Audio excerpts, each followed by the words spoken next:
Alright, so let me close this a little more. There. Alright, so it's been about 4 months since I did a video. I haven't forgotten, I've just kind of been busy with life. You know, this whole virus thing has just been crazy. I've been having to do a whole lot more just to keep me and my mother protected, because we're both at risk for getting it because we are diabetic. So I have had to be more, what's the word, like conscious of what I do and where I go. So just been going through all that. This video isn't, to give you guys an update, although I should start doing update videos, But I want to talk about a couple of questions that that I kind of like, because they always make me actually think about what I do. So one of them is, do I hide any secrets in my stories that only a few people will find? Yes. I guess you guys would call them eggs or Easter eggs or whatever. I'm not sure, but I hide all kinds of little surprises in my stories. Sometimes I'm actually referencing like an actual place, or maybe like an actual, I don't want to say actual person, but like maybe a character that's already known. I kind of use a lot of references from my life and kind of put them in my stories. So it's just one of those things that I like doing. Sorry. It's like 10 to 6 in the morning as I'm doing this video. I should be sleeping, but I'm not. What else is new? But I think one of the most interesting things that I do with my stories is I kind of back reference my other stories. So like if you read one, you don't know what I'm gonna do to put in the other. So it's kind of like you gotta read previous stories to find out what I'm talking about in the one you're reading or whatever. But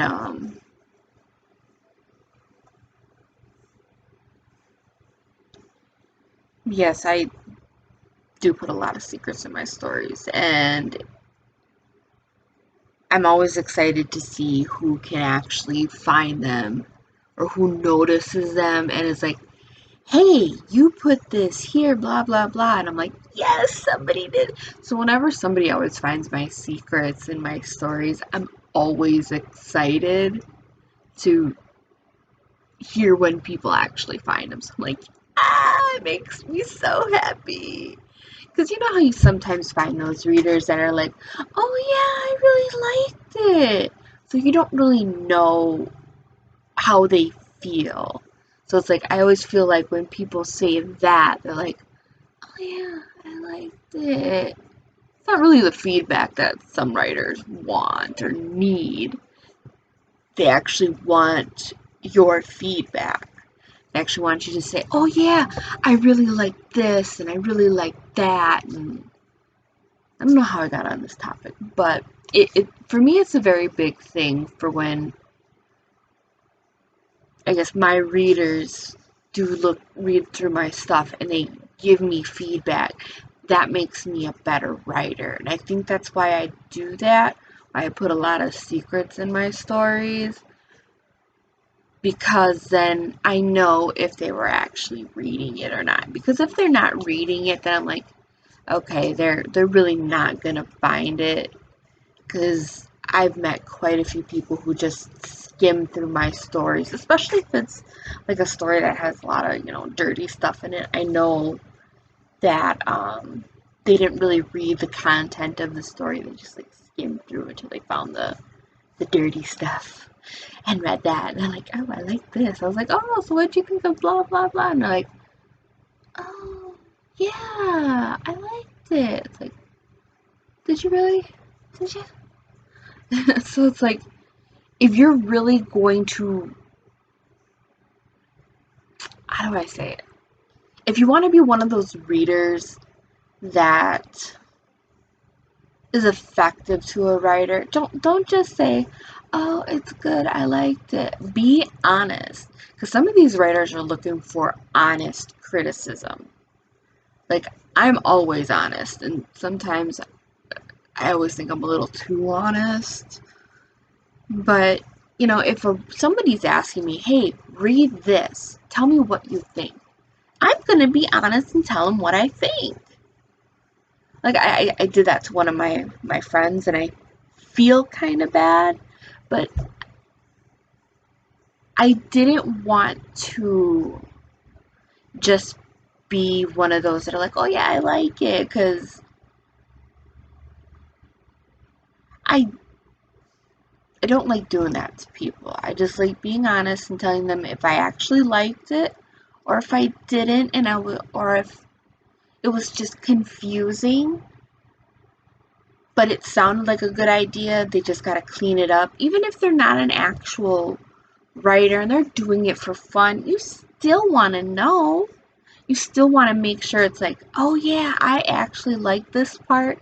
It was a little confusing here, blah, blah, blah. So it's like, if you get the chance to talk to your writing friends, even if it's doing like fan fiction, still give them the feedback they need.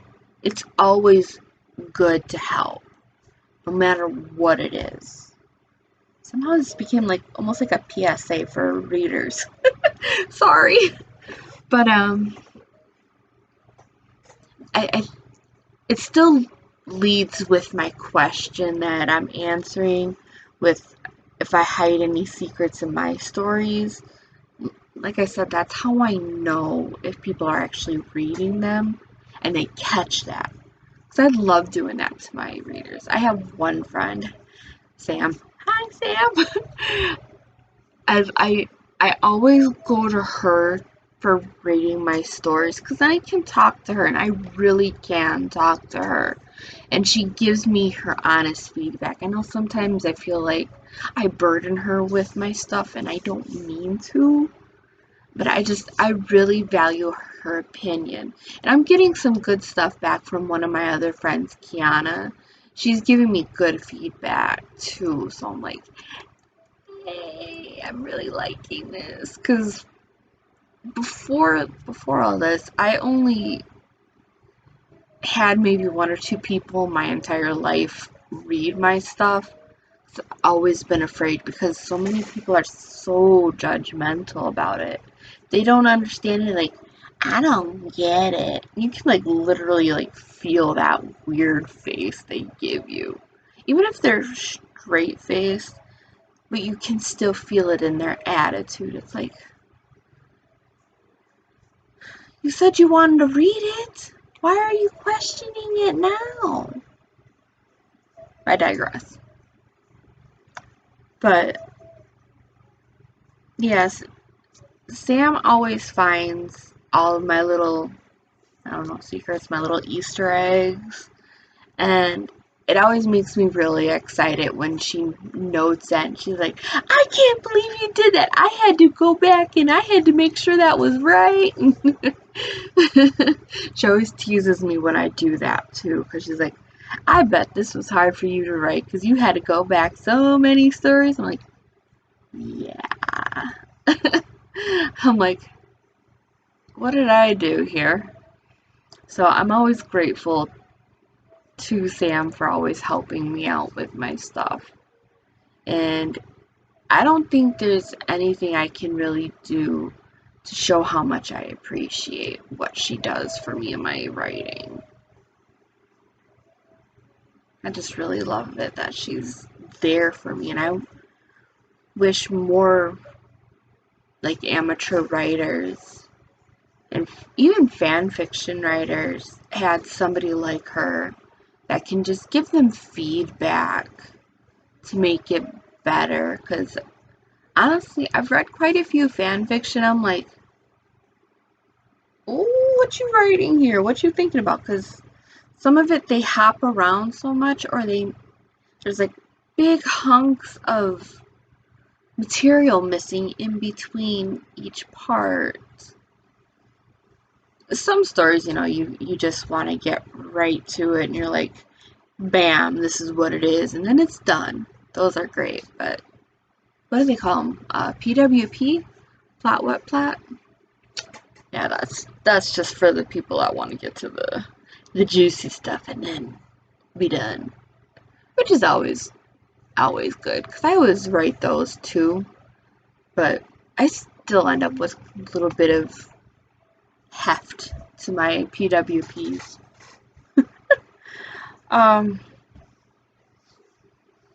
So I guess that leads into the next question that I'm going to answer, which is, what is the most difficult part of your artistic process? And when I write a story, I actually don't think it through. I don't know if that makes sense, but I tend to just write the story. Sorry. But what makes it difficult for me is sometimes when I'm writing, I'll get the idea and I'm going and I'm going, I'm writing and I'm writing. I'm really enjoying how I'm writing it. And then all of a sudden, it goes, like it falls right off a cliff and it ends right there. And I'm like, what do I do? So then I push it aside, and I move on to maybe writing some little, I call them pieces, or just like 2-page little daily goings on with my characters, and that just kind of keeps it going, and I don't feel stagnated or stale. I like doing that when a story just sometimes I can, if a story doesn't want to start right for me, sometimes if the idea is strong enough, I can go right into like the juicy middle and I can write it from there, and then sometimes the beginning happens for me. But other times it don't work that way, and I think that's what makes it difficult for me, is because if a story doesn't want to start and it doesn't want me to jump to the middle, then I feel like it just has to be left alone. Like this current story I'm working on. Now, I gotta give you a little warning. I do write fan fiction currently, but I think for me, and it's all K-pop based, which is Korean pop music. BTS, Monsta X, GOT7, those groups. But if you dig deeper into K-pop, you'll find more groups, and I write a lot of different groups. But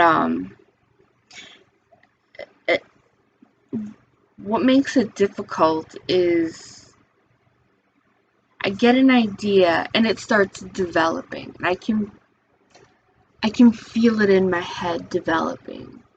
Like it goes from a little tiny dot and it starts growing and it starts growing. And then when it gets to a certain point, I'm like, I need to write this out. And then I start, talking about it. I even started doing it where I have all the groups written down that I currently like, which is like, I don't know, what do I have? Let me see. I actually have the cards here with me. Let's see, I have 25 groups. So this is what I started doing. You will learn I have note cards everywhere. I have all kinds of, this helps me too. Find what works for you, writing down like on note cards, keeping all kinds of little notes and everything. You will get tired of having them around, but you will be thankful because sometimes, especially for me, I write a lot and I reference a lot of my older stuff.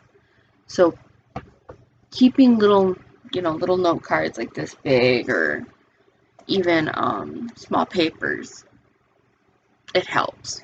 But anyways, as I was saying, I've been doing a lot of K-pop fan fiction, so I started using like the note cards here, and sometimes I'll go in one of my chat rooms on Facebook and I will say, choose a number between, sometimes I'll do 1 and 8, and then I'll have whoever, and then whoever's in there will pick for me.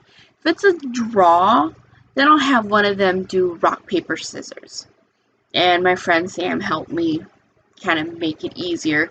So then, 2 people will send me a private message and say rock, paper.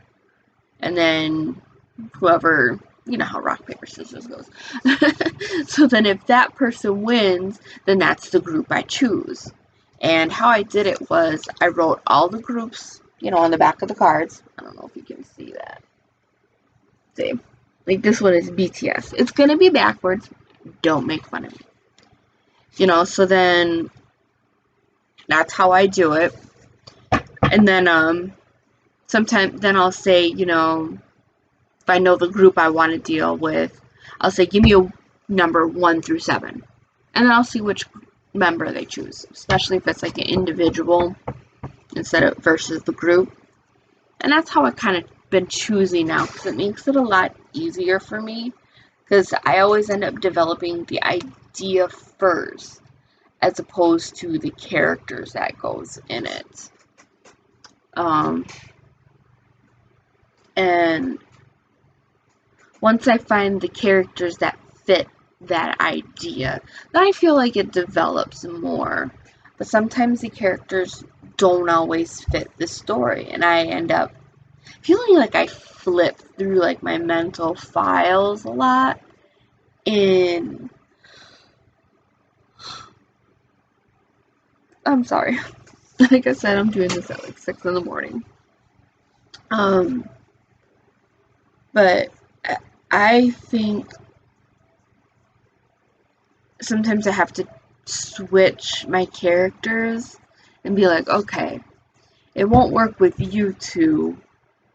But then I find I'm like, oh, I know who I'm going to write. And then it works. So I constantly have to change my characters around. So this current story that I'm working on, which I think is giving me a hard time, and it doesn't want to be, it feels like it wants to be written, but it wants to dictate how it started. And yes, I make it sound like my stories are living, breathing things. Because in my head, they are. It's like a movie in my head. So, I think I just kind of went off track with the difficult part of my artistic process. But that's what happens. I feel like I blabber on and on, trying to figure out the pieces to my story, and that's what I find the most difficult but also the most fun, is putting, kind of like birthing my idea onto paper, which isn't always paper. It's usually my phone or my laptop. Most of the time I start on my phone and I transfer to my laptop. But yeah, that's one of the parts that's always the most difficult for me. It seems easy, but it really, I don't know, it really isn't for me.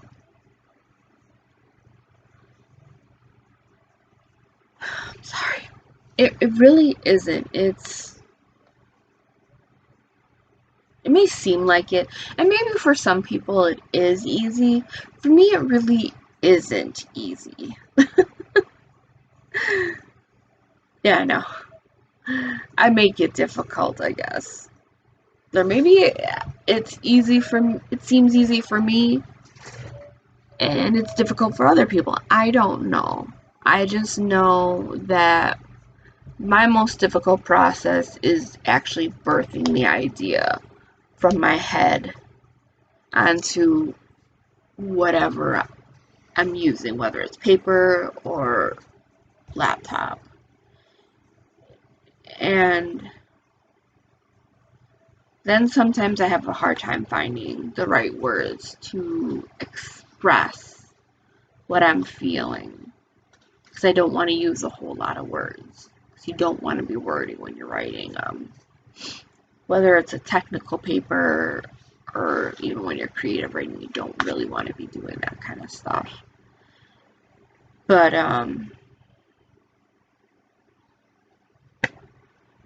yeah, that's one of my most difficult part of my artistic process is the starting and getting to the part that is fully developed in my head.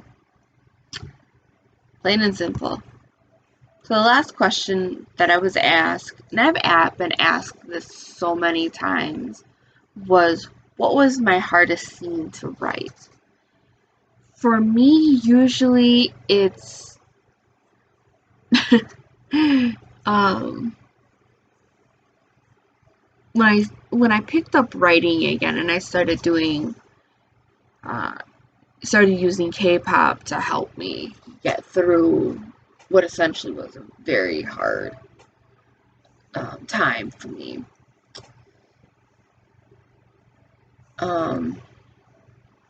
It was usually writing my own characters interacting with like K-pop idols. And I gotta always talk about it because people always get mad at me. I wrote a story. It's called Come Alive. It's on my AO3. I can link that in my description. It's a Jungkook story. And it's not a YN story. I don't like those. I have to give my character substance. I don't like YNs. We'll get into that a whole different time. But Jungkook is Jungkook in the story. He's not. It's not a alternate universe story. It's not an AU. So he is still, part of BTS. Yes, like I said, it's a K-pop fan fiction story. And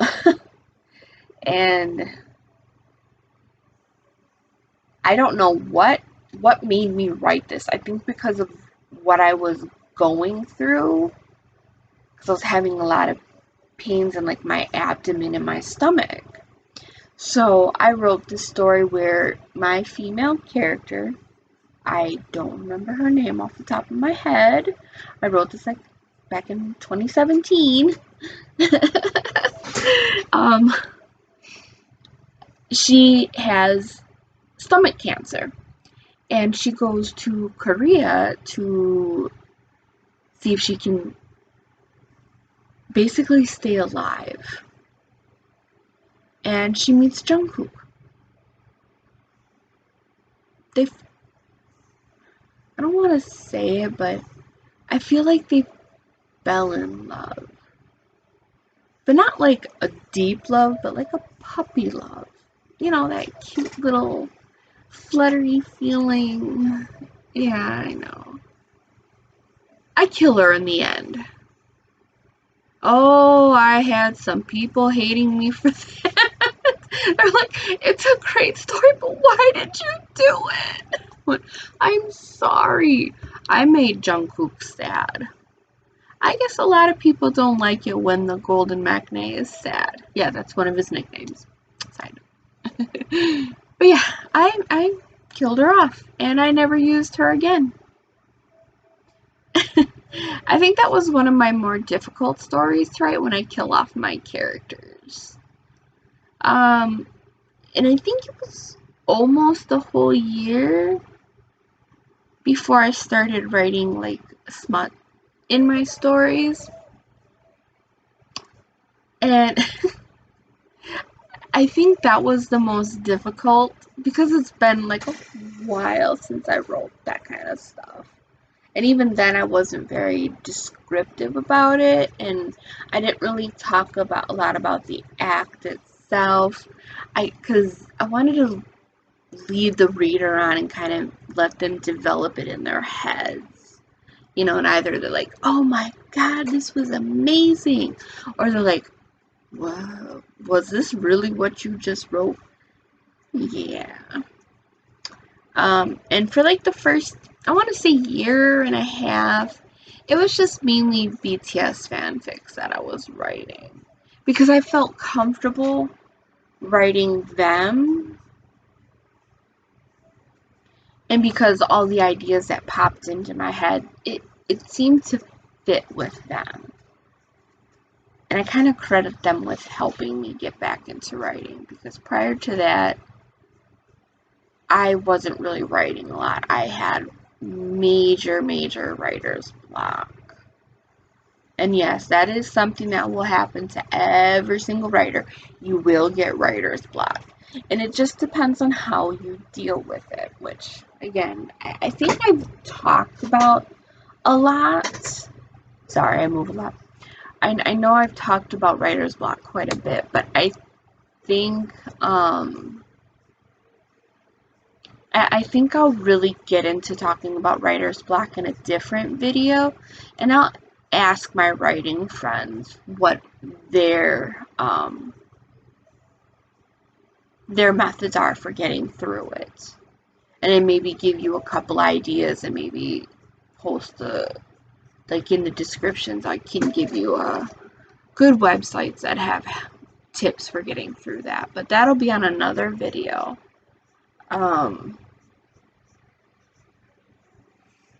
But when I first started writing again, and I was getting really into putting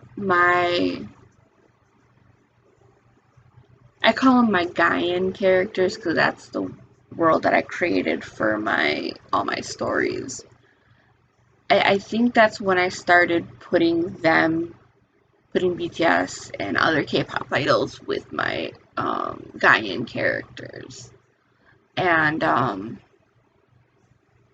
those were the harder scenes to write at first. And then it developed to the smut scenes, and now my most difficult parts to write have been killing off some of my Gaian characters that I've had since I was younger. Yes, I've killed off quite a few of my characters from back when I was younger. But I guess I developed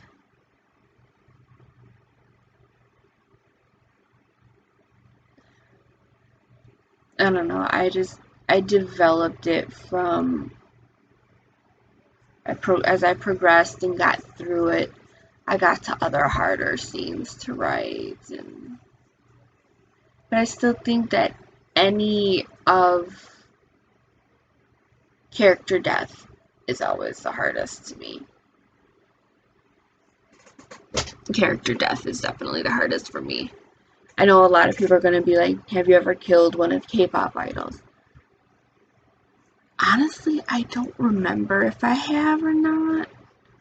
I don't think I have. Even in my AU. No, wait, I did. Never mind. I take it back. I did. And I did it to 10. Sorry, 10. But it was an AU story, so. He was never his idol self. He was. What was the story? He was a like a mafia man running from his past, coming to a new city and to start over. I don't remember how he died now. Ah! But yeah, I guess I did kill a K-pop idol. But it was only in an AU story, so it's okay. But yeah, story deaths for me are the hardest to write because I do end up getting emotionally involved in that, invested in it, I mean. And I'm like, what am I doing? I can't believe I'm doing this. I've written a couple of stories that shocked my friend Sam, and she's like, what were you thinking? I'm like, I don't know, the story dictates it, I just put it out there.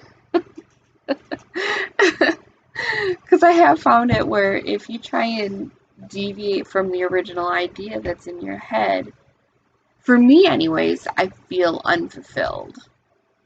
Like the story's like not right how I wanted to write it. So it's like, then I gotta go through it, and I'm like, I gotta change a lot. And sometimes I gotta go through from beginning all the way to end. And those aren't fun. So writers, always go with the flow of your idea.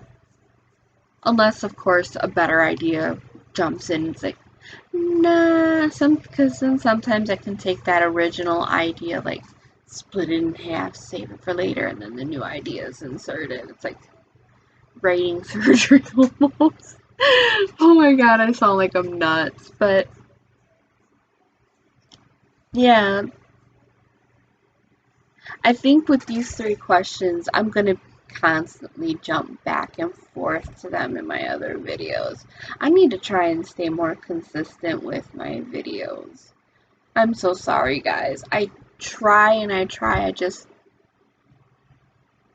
think at some point I just don't want to do it because I'm like, yeah, I'm going to do it now, and then I get completely lazy. I'm sure everybody can agree with that. But, yeah, I'm going to end this video here. I will be back. I'm probably going to talk about writer's block in my next video, because that's always like the hardest part, and for every writer it's different. And you know, readers don't really understand, and non-writers don't understand how bad writer's block can be.